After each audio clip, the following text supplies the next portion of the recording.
TV news और मैं हूं आपके साथ उजैरा फरहीन। आइए नजर डालते हैं आज की खास खबर पर।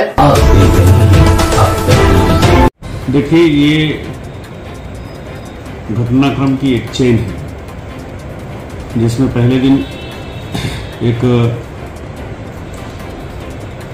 कम बुद्धि या मानसिक रूप से कमजोर 20 साल के बच्चे द्वारा एक 14 वर्षीय बच्ची जो साइकिल से जा रही थी उसे ज़बरदस्ती साइकिल से गिरा करके छेड़खानी करने का आरोप लगता है।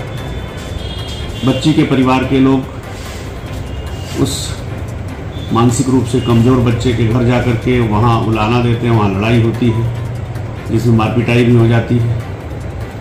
वो बच्चा घर से गायब हो जाता है और फिर दोनों पक्षों के वीडियो प्रूफ, सीसीटीवी प्रूफ के आधार पर जब अभियोग दर्ज होता है तो कुछ लोग उस महिला के रिश्तेदार नातेदार के पास जाते हैं और ये बताते हैं कि वो बच्चा गायब है। हो सकता है कहीं मर गया, तो अनावश्यक आप बड़े लंबे विवाद में उलझ जाएंगे, जमानत नहीं होगी। हम आपका समझौता करा सकते हैं। इस दबाव में ये तीसरा मुकदमा लिखा जाता है तब जब उस बच्ची की मां, जो कि अपनी बच्ची की छेड़खानी का मुकदमा लिखाई है और उसके खिलाफ मारपिटाई करने और SC/ST एक्ट में मुकदमा लिखा है, डर से, भय से, किन कारणों से दबाव में आकर के वो सुसाइड कर लेते हैं। उसकी तरफ से एक मुकदमा लिखाया जाता है 3 लोगों के खिलाफ। इन लोगों की प्रताड़ना से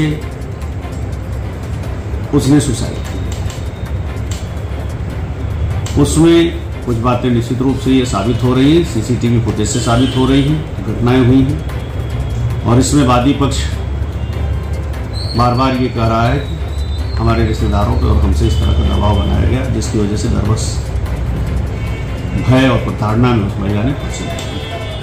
ये सारा विवेचना का विषय है और 1-2 गवाह सामने आ चुके हैं जिनसे नामित आरोपियों में से किसी ने जा करके ये शर्त रखी थी कि यदि आप कुछ कंपनसेशन कर दो उस परिवार का तो हम मामला रफा-दफा करा देंगे, अन्यथा तो फिर अगर लड़का नहीं मिला।